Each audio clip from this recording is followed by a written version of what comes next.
It started with a new sound, a machine powered by a wheel. Looms, once powered by human hands, were now powered by a river, and eventually steam. The factory was born, and with it, a world transformed.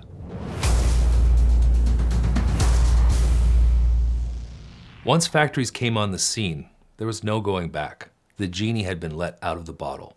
Like smartphones, AI, nuclear power, machine guns, they were here and they were changing the way we were living. And we couldn't go back. We didn't want to go back. We'd become used to them. My name's Jerry Klompmaker, and I've been teaching history for 27 years. These books around you, they're not just for show. I've actually read many of them. And today, we're covering the topic of how factories started. And my name is Serge Valbovets. I'm an award-winning film director, and today we will try to imagine what our world would look like without factories. Once factories were created, the cottage industry started to wane. So the days of families working together, producing goods on their own time, at their own schedule, was starting to fade, and rigid deadlines, the 9-to-5, was introduced to the world. Autonomy was out and efficiency was in. The idea of the 9-to-5 was born. Eventually, we'd invent watches and clocks to regulate our time because that was the commodity that we were dealing with. Time. Time was everything. And most of that time was devoted to work and producing goods. People could get a regular wage in this new economy, but they lost something in the process. They lost their old way of living. Now that the factory was introduced, our old way of living was gone. But Jerry, what was exactly the old way of living? So people back then just worked on the land, farming, producing goods for a lord or the person who owned the land, or they worked in their homes with their families, weaving or creating goods, but it was piecemeal. It was a little bit at a time. It wasn't super efficient, but it was enough to get by. It doesn't feel like a bad world, actually.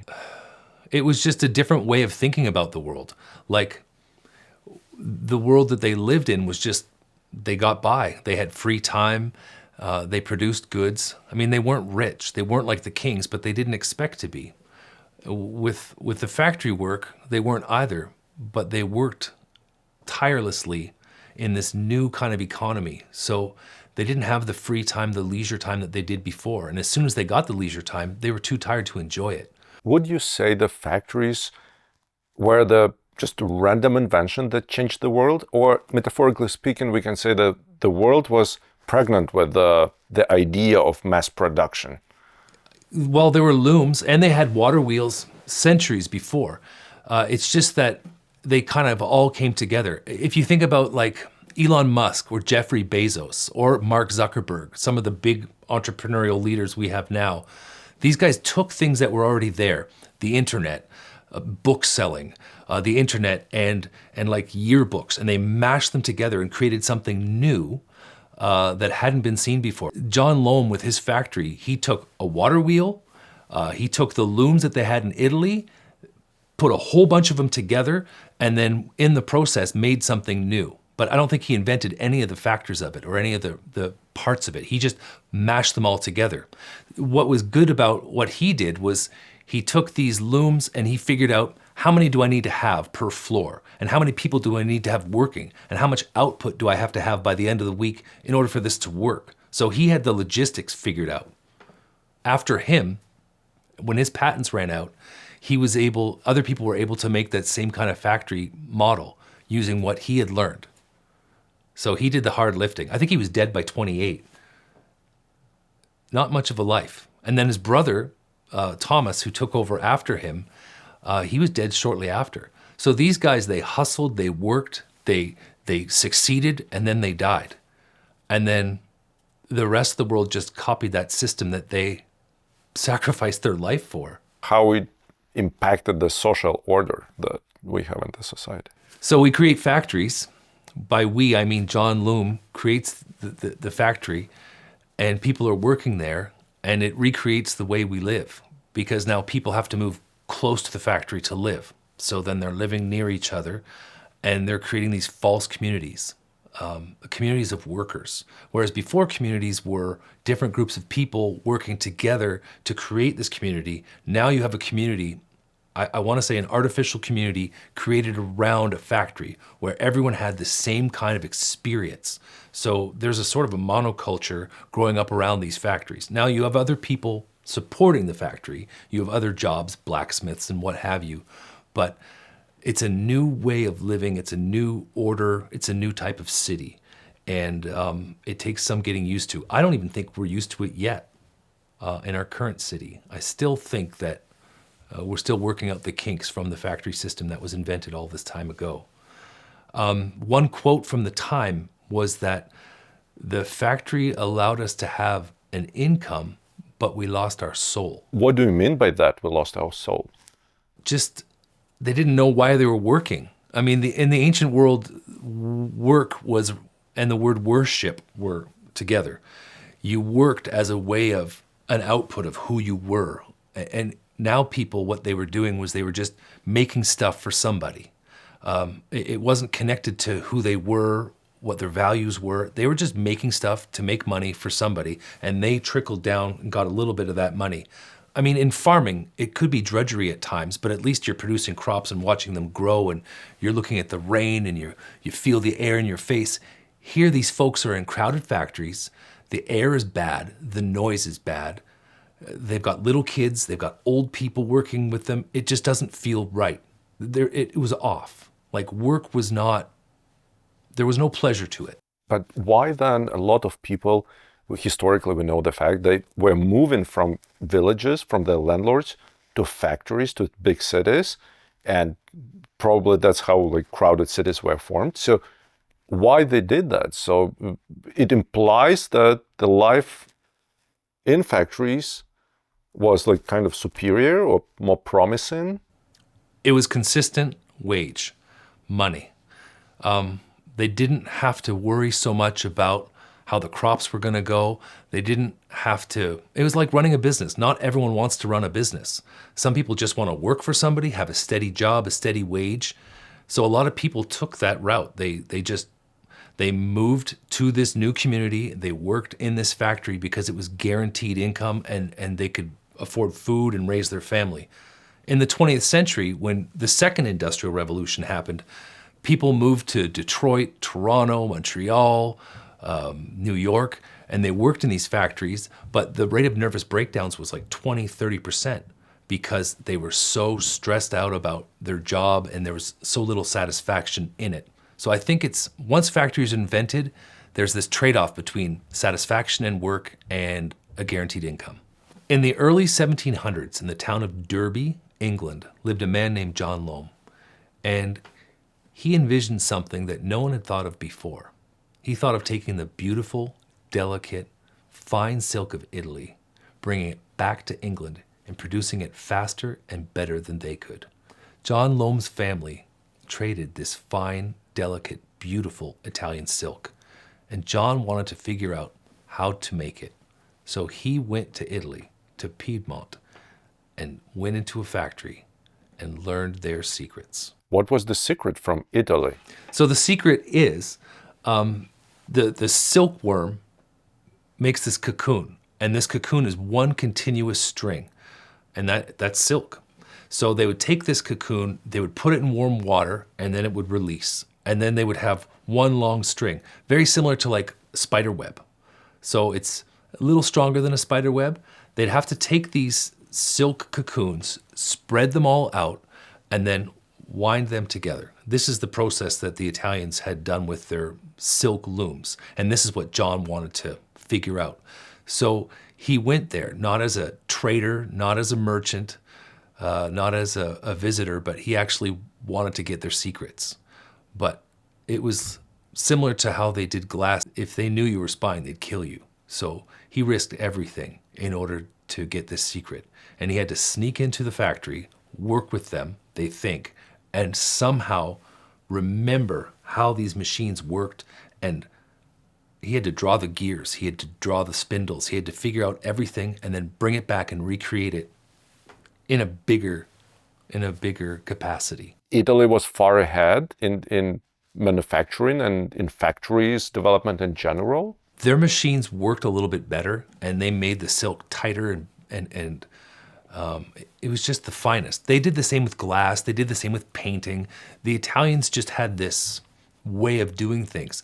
But what the British had innovations. They had unimpeded scientific conversations between each other, so they could basically build on each other's adaptations and innovations much quicker than any other country. So Britain was the perfect place to take the Italian silk production and ramp it up and then have it mechanized. And that's what he was going to do. He was going to be the first. And in so doing, he was going to blow the lid off silk production. So John Lombe is a spy. He's working in these factories. He's secretly trying to draw these plans up, probably by candlelight, and completely on the down low. He can't be seen. He can't be known to be taking their secrets, or he's dead. So he comes back to England with these blueprints, and these blueprints are probably smuggled somewhere with his belongings. And apparently he brought some Italian friends along to help him with this whole process. He gets home, he starts talking with his brother Thomas, and they begin production of this mill on the River Derwent. He gets his friend George Soracold, and this guy's an expert in making a water wheel. The water wheel is going to power this mill. And they start to build something that's never successfully been built in England before. England's the place to do it. George Soracold's the guy to help, but John Lombe's the man that's going to make this happen. He's going to take the Italian technology, he's going to mechanize it, build it, and have the river run it. John took the plans sometime around 1718, and the mill is completed in 1721. So he's got this mill built. It runs for 12 to 14 hours a day, run by the River Derwent, and it is a cathedral of modern engineering. It is something that's never been seen before. It's actually hard to understand, and the people don't really know what to make of it. All they know is that if they work there, they get a consistent wage, and they produce 10 times more silk than anyone ever had before. Inside the mill, the machines never slept. 12 to 14 hours they ran 6 days a week. Children as young as 6 years old were working on these machines. And it was the first time in human history that people worked at the pace of a river, not at the pace of a person. The river determined the speed in which we worked, not us. And this was a significant change. We no longer chose the speed in which we worked. We worked at the speed of something else that dictated our rhythm. In the cottage industry, whole families worked together, and it was seen as normal. Little kids worked, parents worked, the middle-aged kids worked, but now in the factory when they take the kids, it's not the same. It's colder. The kids are working way too hard, way too fast, and it's calculated. It's 12 to 14 hours a day, 6 days a week, and it's not the same vibe as in the cottage industry at home. It's a scary place for children to work. And in order to keep this thing working, everyone has to work. Everyone has to work fast. So there's beatings, there's screaming, there's yelling. It's not a safe, fun place for a kid to be like when they worked at home. It sounds like really scary. So a slave to the river. So sounds like a title of the film, a horror film. It sounds scary, but I think we are actually part of it. I mean, we have watches, we have alarms, and it's not as bad as it was for them, but we still feel that ominous pace. I mean, in the 20th century, the second industrial revolution, we come up with the term stress. Well, we didn't come up with it, but we apply it to ourselves. It used to be a term for engineers, like bridges and how much stress something could handle. But when we did when factories became more popular, we applied the term stress to ourselves, describing how we felt, how close we were to breaking. So this starts in 1721 in Lombe's mill. The idea that how much can humans take as being applied to work? It's I don't know how to describe it. It's not right. It's the beginning of the new world, basically. Yeah. For better or for worse. Well, better. You have consistent income. Eventually, in the 1800s, you get a minimum wage, the minimum amount they can pay you, but you have to work really hard for it. And you lose yourself. 1 week of work in the factory could outpace a month's worth of work done in a cottage, done by a family. So with all their ills, with the long working hours and the terrible pace of life, we couldn't go back to the way things were before. Once we tasted efficiency, we were hooked. And within a year of that creation, John Lombe was dead. He was 28 years old, and there's a couple of ideas for why he died. One was that he was poisoned by an agent sent from the Italian government, a woman that fed him a cup of tea that was poisoned.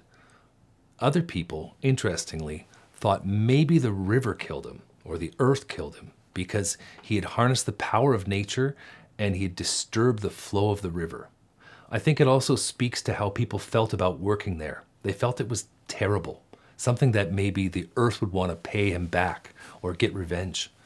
And both stories do have a note of revenge. Revenge from the Italian government for stealing his secrets, and revenge from the earth for disrupting the flow of the river.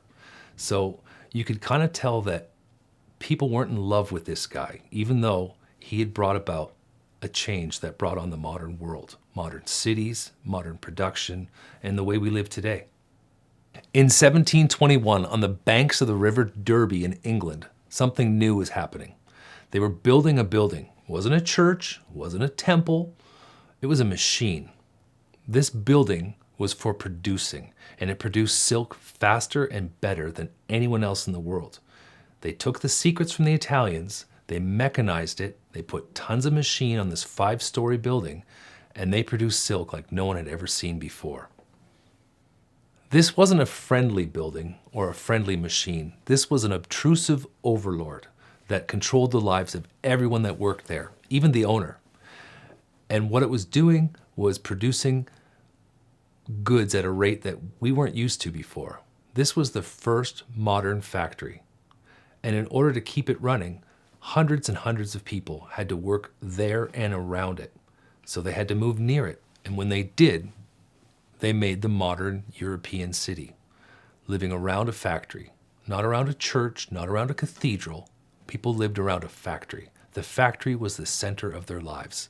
It held the pace of their lives, it gave them their wages, and it was the thing that connected all the people living together, the modern factory.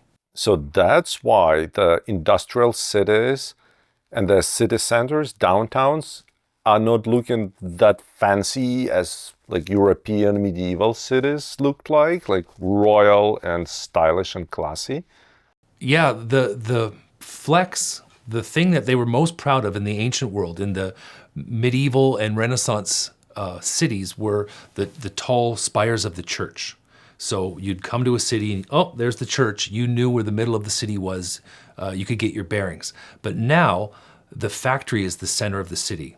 They still have churches, they still have spires, but there's a factory, and then around the factory are the buildings where people lived and worked. And you had the sense that, no, the church isn't the center anymore, it's the industry that was the center. So there was also a shift from the religious core of a city to the industrial core of a city. And it is a shift that you can feel. In what way? The bells of the church would tell you what time was lunch. They would tell you when to go to bed. They kept the pace of your life. Now, once steam starts, you get the steam whistle telling you when to come to work, when to go. You can hear the machines running. It's a familiar sound and a feel. The pace of your life is paced around a machine instead of around a church.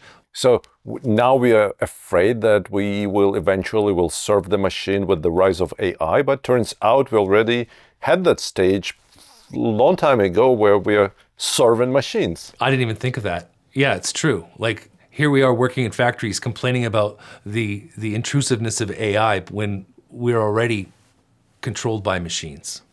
After John Lombe's mysterious death in 1722, the machines didn't stop. They didn't even slow down.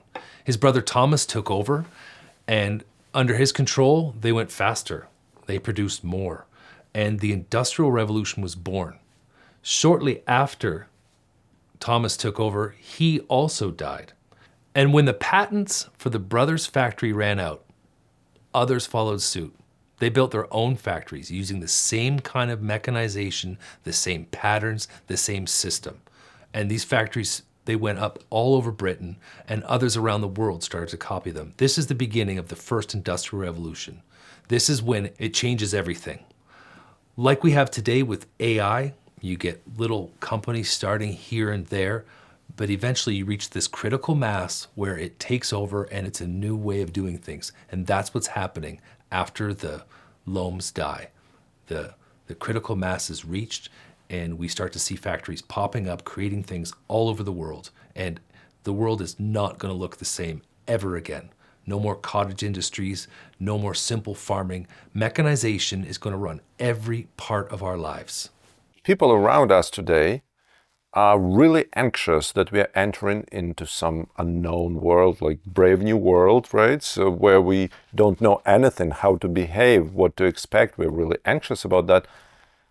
But listening to you, I can imagine and even envision as a film director, so how were people feeling back then? It's pretty much the same feeling, the same anxious feeling, the same unknown ahead. Yeah, you can't anticipate how society is going to change, what your kids are going to do, how your kids are going to respond to this. Are my kids going to work in a factory or with like modern AI? Are my kids going to think for themselves, or are they just going to copy things from Chat GPT? So yeah, we're feeling the same way now that they felt then, just with different circumstances. Now our thoughts are automated, our computers and all the information that we process is automated, whereas back then it was the actual work was automated. To work in a factory all day long, every day, and then come home to your kids. Yeah, I just can't imagine what that would have been like. I think it would have been terrible, absolutely terrible to work in a factory. I mean, alcoholism rates went up. This is when the temperance movement starts, when people say that they shouldn't drink alcohol, because I think you get done a shift and you're on your way home and you walk by a bar and you're like, I'll have one beer. One beer leads to a couple more because you feel so empty inside. And I think people were self-medicating and people were just completely uninterested in life because it was so hard to work in a factory. But it was consistent wages, and it was work was a way of making money, and money was just like having food. You had to have these things in order to survive. So this was essential to them. They had to work at a factory if they wanted to survive in this city. Do you think they had back then those fears about what the future holds in terms of how society is shifting? I think they would have feared going to work the next day. I don't even know if they would have looked ahead that long. Like, what kind of life was it? Day after day, just doing the same kind of repetitive task in front of a machine. I can't imagine what it was like. I'd much rather live now with the fears of AI than having to work in a factory, and I don't even know what the life expectancy was, 40? Not much of a life. When the Industrial Revolution is in full swing, the center point of every town is a steam chimney. It's a huge spire, and it shoots out white smoke and it shoots out black smoke. And every city is proud of their chimney, of the smoke it produces. Nowadays, when you look at a chimney on a skyline, you see it clearly, it's kind of something you're ashamed of. You know that's pollution, it's putting carbon in the atmosphere. Back then, it was a flex. You got a chimney in the skyline, you'd point to that and you'd say, see, that's the factory, that's innovation, that's where we get our money from. It was a source of pride for a town to have a factory. Even though it was very difficult to work there and the hours were long, it was still the central part of the town. It's what your town was determined by. The people would move around this factory, live near the factory, work in the factory. It was the identity of the town.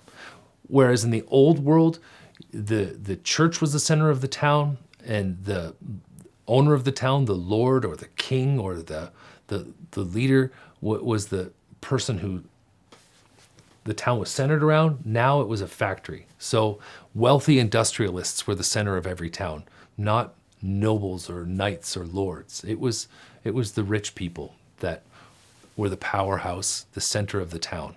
And it was usually the people that could innovate. Much like today, you've got your Zuckerbergs, your Bezos, your Elon Musks. These are the innovators that we see as having all the money. Back then, it was the people who were able to bring the technological advancements. In the old world, whoever the king favored, the nobles, the lords, the knights, these are the ones that have the power, that rule the town. Now it's whoever has the best innovations, who has the most capital. These are the ones that we look to as leaders and as the people we look up to. It's no different today than it was in 1721, in 1821, in 1921. It's about innovation, power, capital, and factories. Here's some testimony from people who worked in factories at the time. So here's an anonymous rural spinner. We had our wheel and the sun, and we could rest between the spinning. But now the machines run us, and they never stop. Another one, William Dodd. He was working in a factory in 1841. So this is, 120 years after the first factory. I had worked at a hand loom weaving in our cottage, but when machines took over, we were forced to the factory. Their labor became faster, colder, and crueler. This was actually said to British Parliament, the next quote. This was 1832. And the person's name was lost to time, but here's what they said. I was a spinner in Mr. Vickerman's factory. Before that, my mother and I spun in the house. We would rise when we liked, and we had time for meals. But in the factory, we worked from 5 in the morning till 9 at night, and we were always in a hurry. How it all transitioned, this new revolution spark, technological revolution, how it transitioned to 19th century? Oil. Rock oil. We call it motor oil, but it was rock oil. Was it scary for people of that time to see those rapid changes in social order and how cities began to look like? Yeah, it was even scarier the second industrial revolution. So the first industrial revolution is the river and then steam. The second one is when they discover rock oil or oil. And then that oil or gasoline powers other machines, creates electricity. They start to make the trains. The trains traveled at a pace that people weren't used to. There's actually some early art, people trying to paint what it felt like to be on a train, and it's blurry. They're not used to going that fast. Like there's the pace of walking, the pace of a horse, but when you start to get trains, the pace picks up.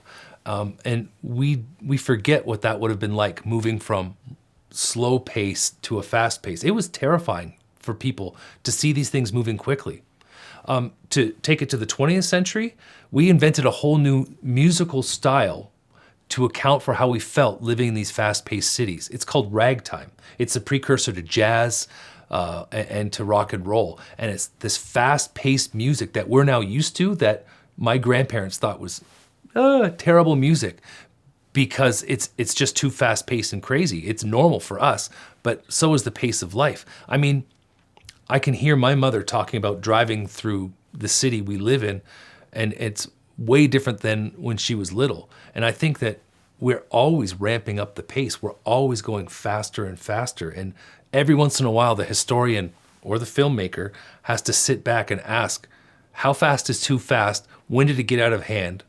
Is it out of hand right now? I mean, these are the questions we're confronted with. I think our brain is not developing or evolving with the same pace as the Industrial Revolution is going, right? Possibly not, but I see it with students, like even my own children. They don't watch movies anymore. They watch movies, they have their phone going, they're texting their friends, they're Snapchatting while this movie's going on. And if you ask them, just put everything down and watch a movie, they look at you like, huh? It's not enough. It's almost like we never stop adjusting to the stuff we create. And it just makes us busier and busier all the time. And I think we crave it. Sounds scary.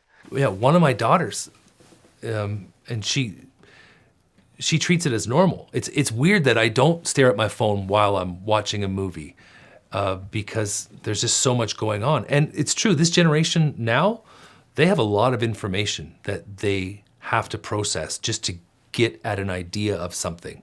When I went to school, the teacher told us what we had to learn. We memorized it. We wrote it down on a piece of paper and gave it back to them. But now I've got things that contradict what my teachers said on this page and things that contradict what I read there on this page. And I have to make sense of it all. So I think the pace of life is ever accelerating, depending on what we're creating, what we're doing. And we've created the internet, we've created AI. Factories we've just accepted those and moved on. The first industrial revolution had two parts. It had the water wheel, and then because of the unreliability of rivers, they use coal and steam. So that's the first industrial revolution. Then in the 1830s, 1840s, we find oil. So this is petroleum. This is from the Carboniferous period, buried deep in the earth, turns the plants from that time period into motor oil or oil. They start to drill for it and it comes out. I think Pennsylvania was a place in the United States where oil was found, Texas, Petrolia, Ontario, various places, the Middle East, they find oil and they can run machines using oil instead of steam. It's easier to transport, it's easier to use than coal. And this is the second industrial revolution. This is when electricity is created. This is when automobiles, the internal combustion engine is created. So the first engines are stationary in factories, and then they take the steam engine and they put it on wheels, and you get the first train in the 1830s, 1840s. But when you get the gasoline-powered engine and the diesel-powered engine, then you get a revolution in transportation, personal transportation. You can build automobiles, which is personal mobile. We later call it a car. You get airplanes with the Wright brothers. They can make a small enough, efficient enough engine that can fly in the air. And this is the big change that we see. So cities are built around factories. Well, now with cars, you can drive to wherever you want to go. So if you work here, you can live outside and live in a suburban area.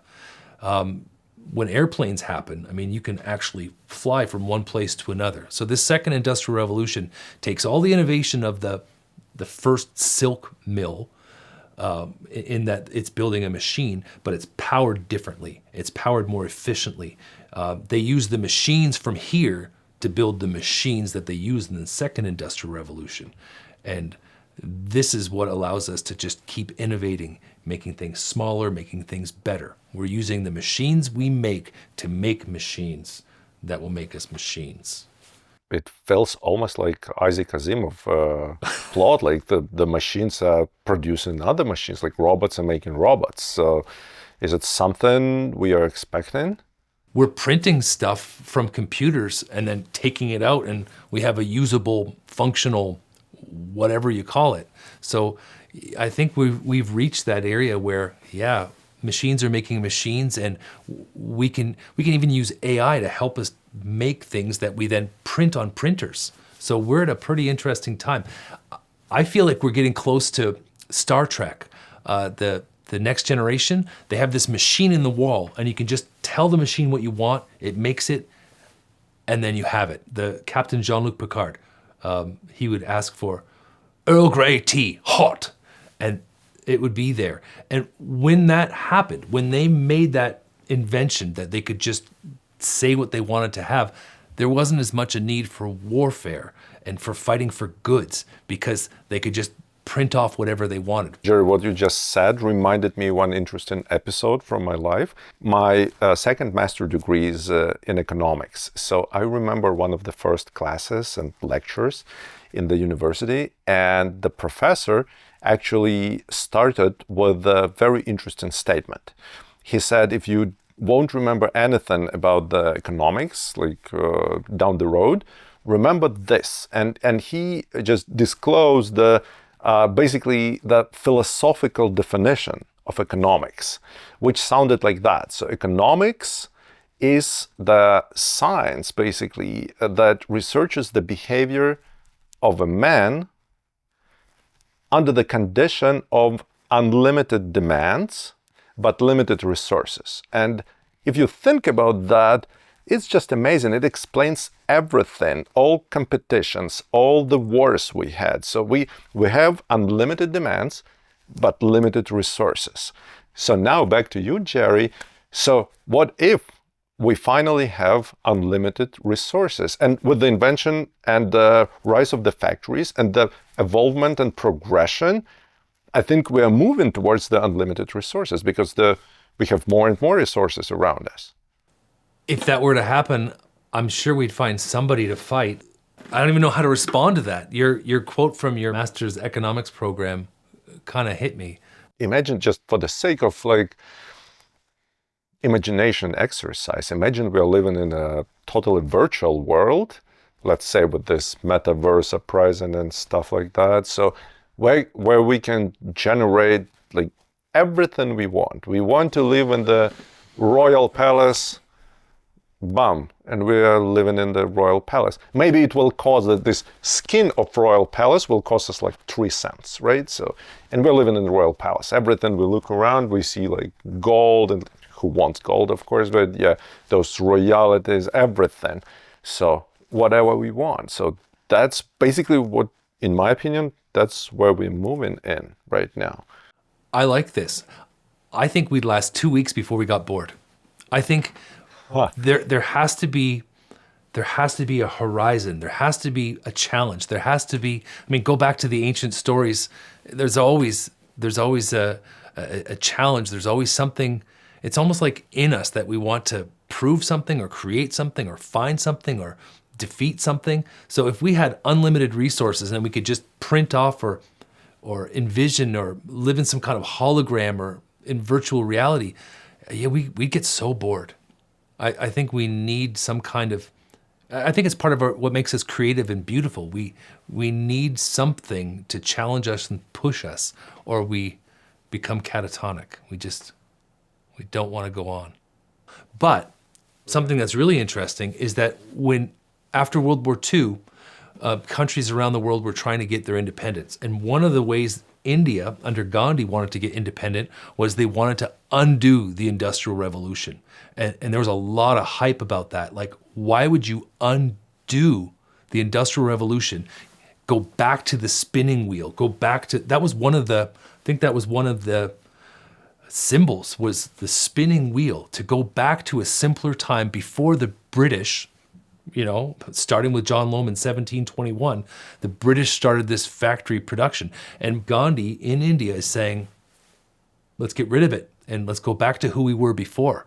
And that's a huge statement. Doesn't it look like some kind of downshifting movement we have today, where people just leave the nicely built careers and go to some remote villages and decide to grow their own crop and live like pre-industrial people? So what are your thoughts on that? We make fun of them, call them hipsters, but when you go visit places where people have a slower pace of life and they have just a different outlook, it's not always bad. Like, I wonder, if we worked less, would we be less happy? Do we need all those things on our shelves to live the good life? Or is the good life about what you're doing in your day-to-day? One of the things that I have been reminding myself is it feels almost like I'm working so that I'll have a really good retirement. But am I thinking about like right now, what's happening today? Like, am I doing beautiful stuff, or am I just planning everything for some future that I'm not really sure is going to happen? So those people living the simpler life, throwing away the rat race, they might be actually doing it right. I don't know. What do you think? I'm thinking that, well, from psychological point of view, it's quite explainable why they do that. And I really greet this movement. But there is something on my mind about that it all ends up with the first toothache, basically, because now those like kind of new pre-industrial people should steal something from post-industrial people, which is like dentistry and like this equipment that was possible only because of the Industrial Revolution and those like micro metal instruments. Otherwise, we would go where? Like to have this. Yeah, you're right. So then we should be consistent, right? So we should not only grow our crops, but to make our own clothing and remove our teeth. And it's not that they don't have the right to do so. Of course, they have a right to do so.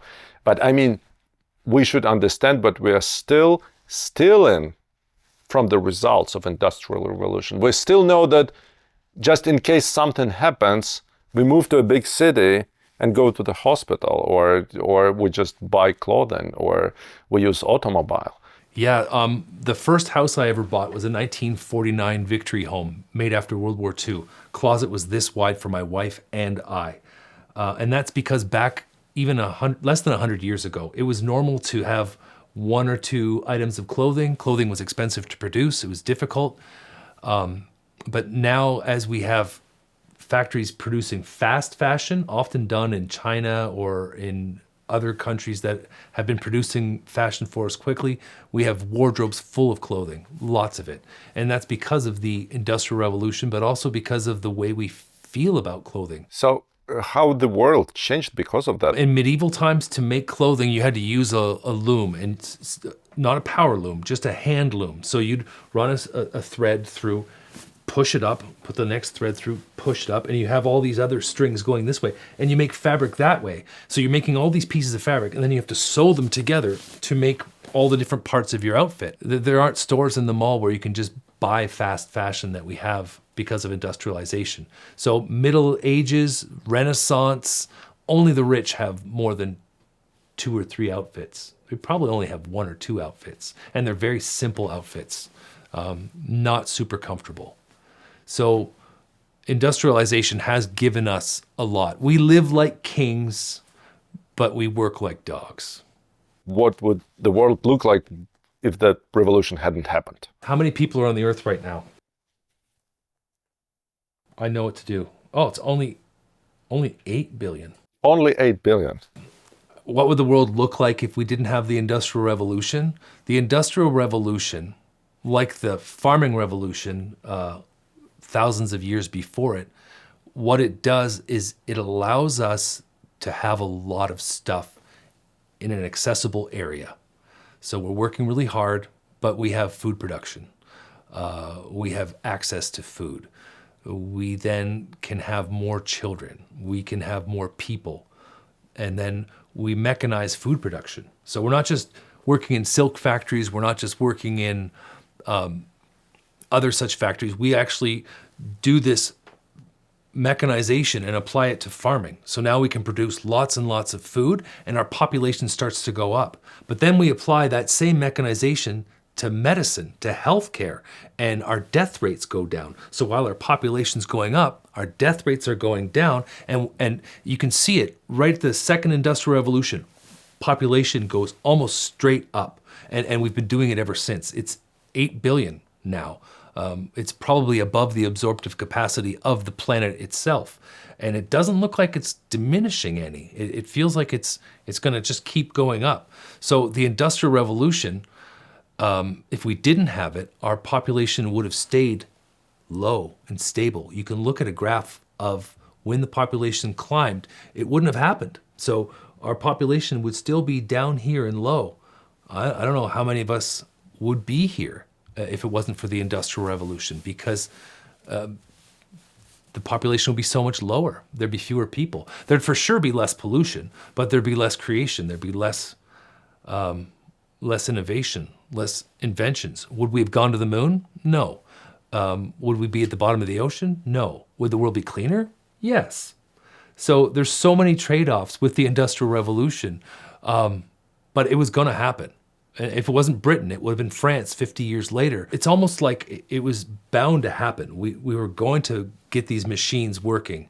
I mean, that's part of the drive of being human, innovating the technology that's around us, playing with it, messing around with objects, seeing what looks better, what works better. This was Timeline Paradox, and we have amazing ideas on what to do next. We have many ideas on the future episodes on history and how it impacted the way we live today and the way we live tomorrow. It's really interesting that we're born into this world, we're born into our culture, and we seldom ever think about why or how we got there. We just believe that this is the way things should always be.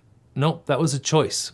That was something that happened in our past that determined our future. This was just the episode 1 of our show, and I will ask you to support us if you liked what you heard by subscribing to our channel to see the next episodes that we are preparing right now already, and leave in the comment of the next possible topic you would like us to explore. Thank you for joining us. Until the next episode.